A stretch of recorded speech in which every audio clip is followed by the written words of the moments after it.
Parasitic seed plant identification and control techniques. This lesson covers the following 5 points: the definition of parasitic seed plants.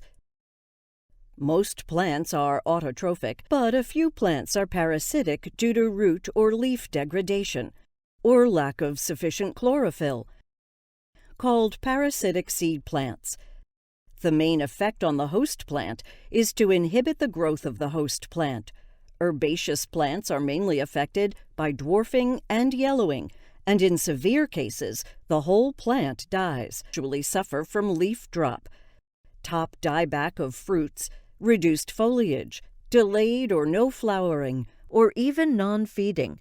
Parasitic seed plants are a special class of pathogens and also an important pest plant in the field.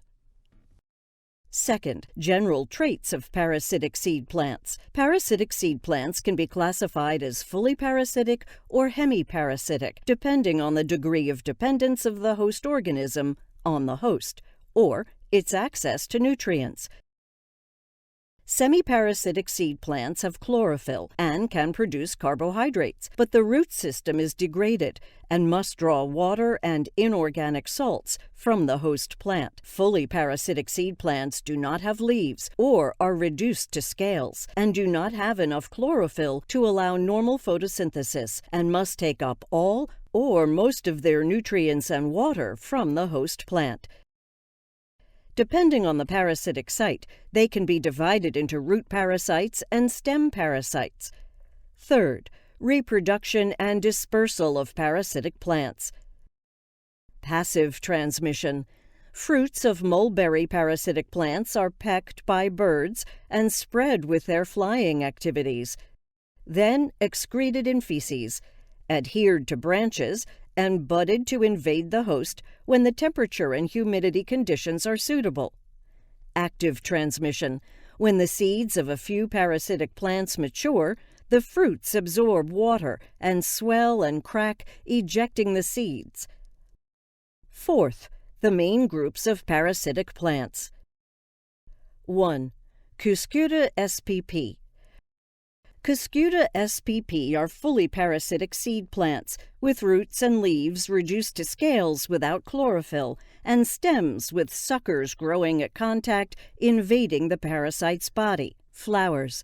Small fruit, a globular dehiscent capsule. Inside are 2 to 4 seeds. 2. Mulberry parasitic genus. Leaves alternate or subopposite, leathery ovoid to long elliptic flowers, aggregated in leaf axils. Berries ellipsoid, raised by tubercles. In Guangxi area, it is often parasitic on willow, osmanthus, cottonwood, etc. 3. Quercus spp. Stem branches, terete, nodes conspicuous.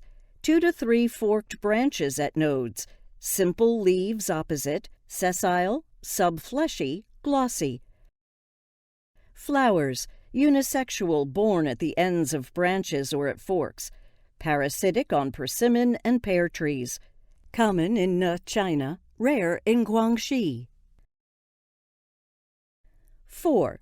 Lydia genus. Lydia is an annual herb, leaf blade reduced to scale-like, no chlorophyll, full parasitic life. 5th.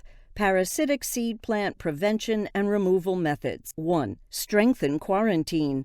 In the process of planting seedlings, call strictly to enforce the quarantine system. 2.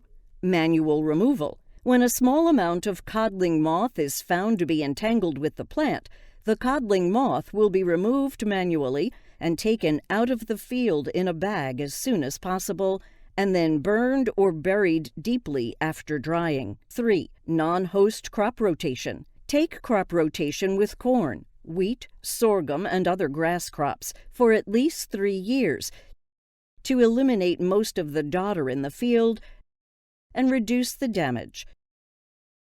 4. Application of herbicides. 1. Pre-sowing soil treatment. Spray the soil with water by applying the emulsifiable allochlor emulsifiable oil and zinabuthion emulsifiable oil.